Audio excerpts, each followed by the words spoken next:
On our podcast today is Tosin Oduwole. He was born in St. Louis, Missouri, and attended junior high and high school in Europe and Africa. After returning to the States, Tosin worked for his mother, running a number of family-owned nursing homes in the Midwest. In 2009, Tosin moved to New Jersey to expand and grow his own consulting firm with a focus in finance. In 2016, he ventured into the hospitality industry by acquiring a sports bar in Manhattan's East Village neighborhood, and then a second one a year later in Newark, New Jersey as a minority partner. As of June 1st, 2017, Tosin sits on the advisory board of the Tulsa Real Estate Fund, a Regulation A Tier 2 fund he co-founded that manages $50 million in funds per calendar year for the acquisition and development of large-scale commercial assets in several key urban markets nationwide. In June of this year, he was able to raise over $10 million in 7 days through the fund on behalf of investors. He is also a community activist working in conjunction with nonprofit organizations to empower the less fortunate members of our community that live at or below the poverty line. So,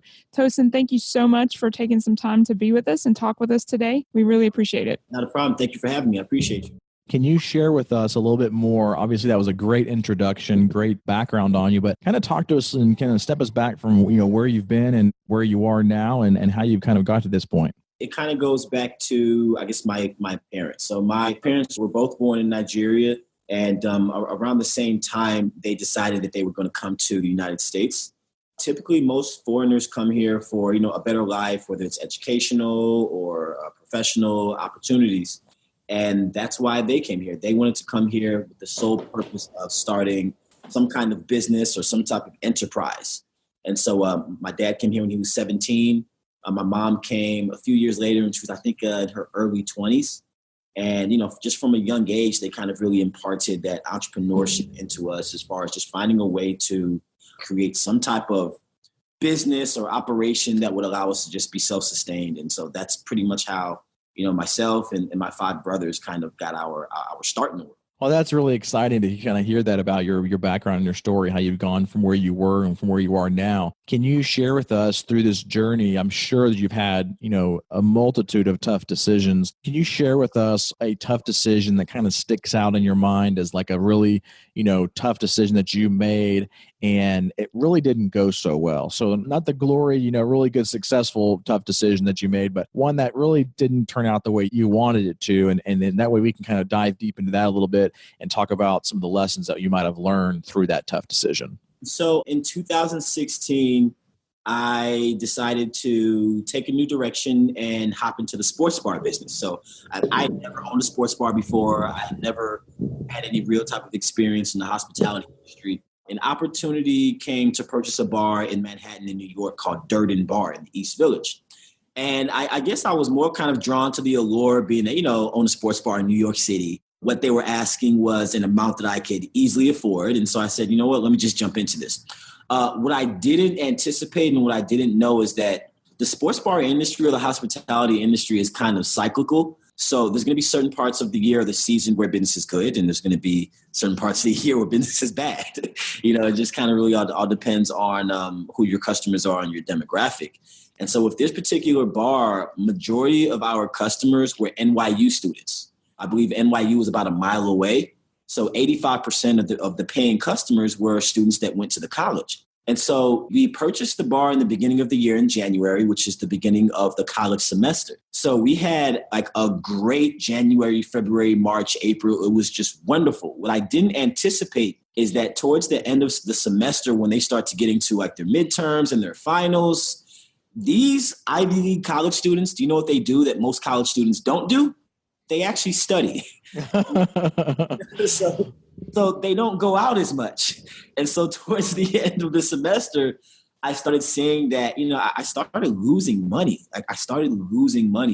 My overhead as far as my rent for the actual building stayed the same. My cost of food and payroll for employees stayed the same. But my revenue was dropping significantly. And so one of the decisions that I had to make is that, when the summertime comes and there's nobody that's at school, what am I going to do? Am I going to come out of pocket to continue to pay all of my overhead and then just hope that, when September comes and the fall semester comes that, everything will go right back to how it was? Or do I get out while I can and just sell this thing while I'm still, I guess, somewhat in the black. And so that was a very tough decision for me because I decided to sell, and I ended up selling it in June 2016 after only having it for 6 months. And, nobody really goes into a business hoping to only be into it for 6 months. You go into business hoping that you're going to have years and years and years of like successful and profitable experiences. And so with that, I kind of felt as if, I got beaten. I felt like I had to kind of give up, even though I didn't totally end up in the red. I kind of broke even, but I just felt like that, I got beat, so that was definitely something that was a tough decision for me. And even to this day, I still want to find another opportunity to get back into the sports bar business so that I can do it just in a better way. Not near the Ivy League schools where you have people that actually study during those times, those exam times. Most definitely. Most definitely. Well, it's interesting because, we had a similar, story of a gentleman who was in London. We interviewed him recently, and he had a very similar thing where he opened up a sports bar. And I think he was very similar, like a year and a half into it. He decided he just really wasn't, cash flowing like he expected it to. And so he ended up, I think, either selling or shutting it down or something like that. It's definitely a different business, and you have to make sure that you're mitigating all those different, areas of risk, but also understanding where, your customers are, because that's where you really need to focus when you're in that kind of an industry. So where is most of your concentration now? Is it more in the real estate now, the real estate fund? Yeah, so I'm more of in the real estate and in the asset management space right now. It's definitely been extremely lucrative for me and my team. And so I'm kind of just doubling down on what I've been able to do very well. Can you share with us a tough decision that you've had in that particular business that you have? Oh, yes, of course. So I would say right now, one of the biggest issues that I think any fund manager has to deal with is that when you do roll out your fund, how do you get investors to trust you, trust your team, and just trust that, they're parking their money in the right space? We've had a lot of issues when it comes to the Bernie Madoffs of the world and, all these people that take advantage of this position and just do something that's wrong. And so being that we were, don't necessarily have a lot of experience in the fund space, but wanted to kind of jump out and make ourselves known and announce ourselves to the world, we tried to figure out how can we do this in a way that's going to make people feel comfortable with who they're parking their money with. It was very tough and very, very hard for us to kind of figure out the most transparent way that we could do this. And so sometimes it meant kind of, overextending ourselves and just kind of letting our investors and general sphere of influence know some things about us that they don't necessarily need to know, and just to kind of gain that trust and just garner that type of comfortability. And so, I think it was very, very difficult for that. Some of our team members have pasts that aren't that great, going back to when they were, in their teenage years or early 20s. And we just felt that it would be a good idea, a great idea, a very transparent way of just kind of giving people our entire world background before telling them to park our money with us. And it seemed to work out very well. Well, you have to make sure that you understand that when people invest money, they want to invest with people that they know and like and trust, and they have confidence in you. And that's one of the best ways to do that is through storytelling and telling the story behind who you are.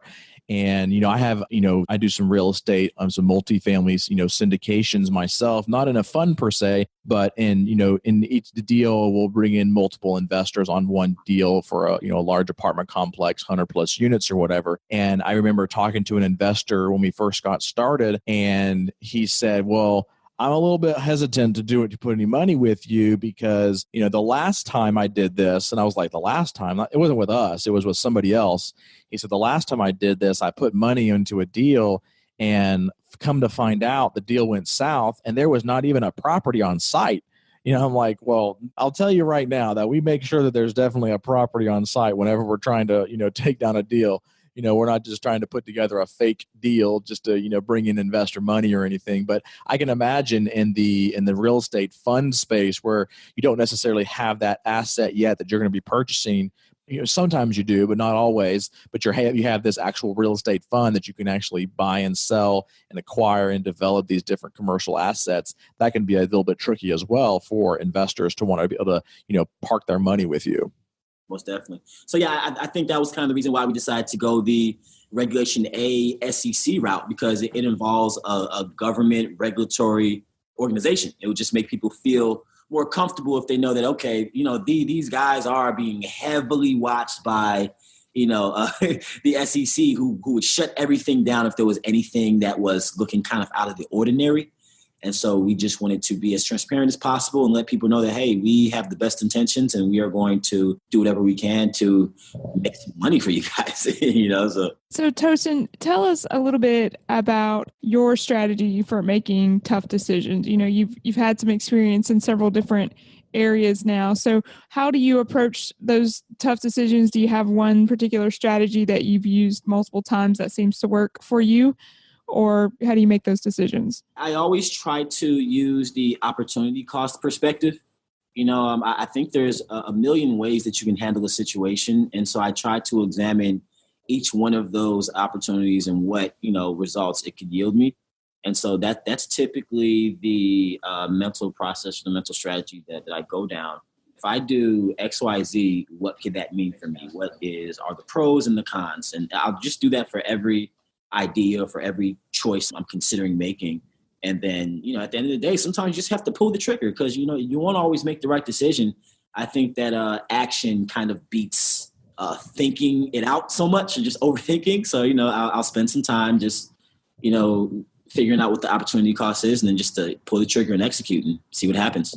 At some point you have to do something, right? And just go with it and adjust from there. What's a book that you would recommend to our listeners that maybe has helped you in your decision-making or changed the way that you approach your business? Oh, yes, most definitely. So there's a book by Robert Greene. It's called The 50th Law. A lot of people may be familiar with his previous book called The 48 Laws of Power.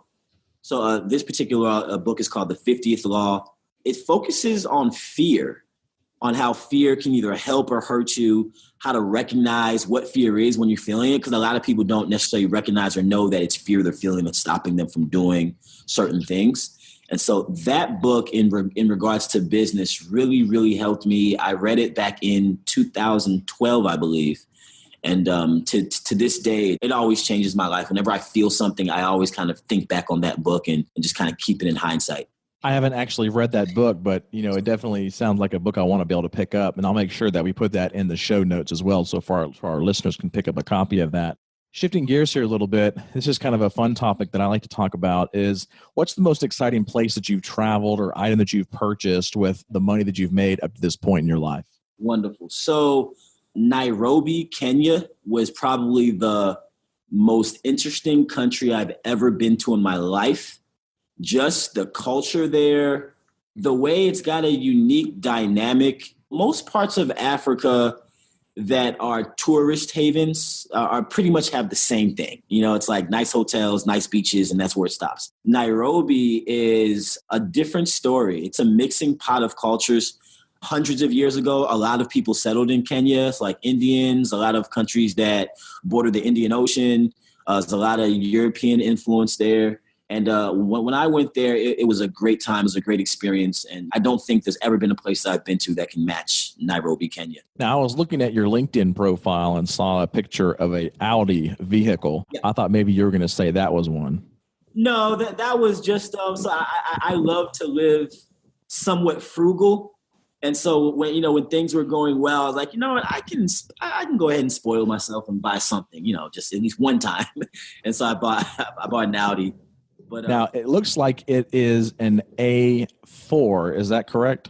It was a volcanic red Audi A4.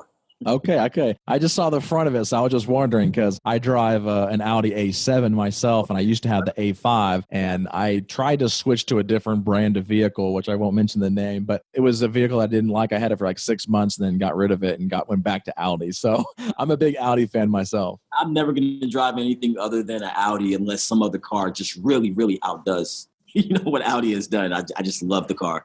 I know. I was actually at the Porsche headquarters in Atlanta about a week and a half ago and got to ride in a Porsche for the very first time. I'd never been in one. I mean, of course, I've seen them and I like the body style, but and it was a lot of fun, but I still wouldn't give my Audi up for it. That's what's up. That's good. That's what's up. So tell me, what's the next item on your bucket list right now? there's a few things. I guess in my adult life, I've spent a lot of time working, and I haven't really spent time focusing on travel. And so what I want to do is travel to 10 countries that I've never been to before, and do that in, sequence, like over a year, to where it's like every month or every month and a half, I just spend a year just traveling the world. That's something that I definitely want to do, to kind of just get away from the hustle and bustle of work and kind of just get out there and see what the world has to offer. And I think that there's so many cultures, cities, people, ways of life that we're not exposed to. And I just want to make sure, while I still have the energy and the health, that I can just see things that the average person may not be able to see in a lifetime. Well, it's interesting because this past week we did some more interviews for the podcast, and one of the gentlemen that was on his name is Jeff Davis. And so if I would encourage listeners to go back and listen to his episode. He is actually taking, of course, I look at it and I sometimes go, well, if you're single, it's a lot easier to do. But, this guy's married and has 2 kids.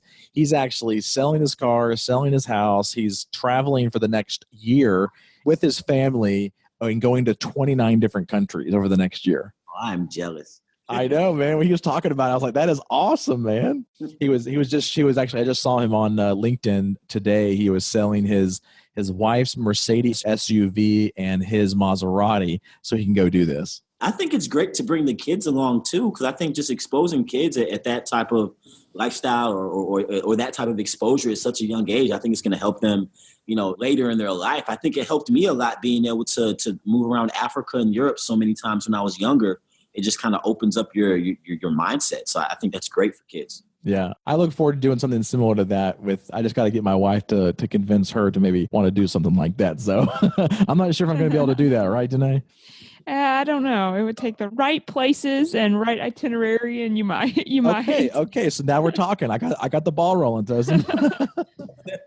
All right, Tosin. Well, I really appreciate you taking some time to spend with us today. How can our listeners reach out to you, get a hold of you if they want to kind of, follow you a little bit more, or, possibly, maybe, jump on the fund with you once you have some openings? Sure. So I can be found on pretty much all of the social media platforms. LinkedIn, just Tosin Oduwole.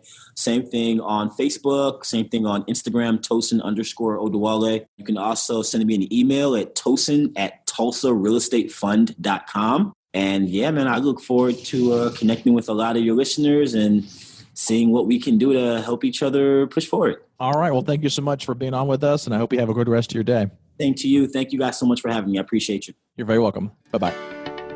Thank you for listening to the Tough Decisions Network. Be sure to visit toughdecisions.net to gain access to show notes for this episode and to join our free weekly entrepreneur email, where we will send you news about the latest technology for your business, inspiring quotes, and the latest books for entrepreneurs. That's toughdecisions.net.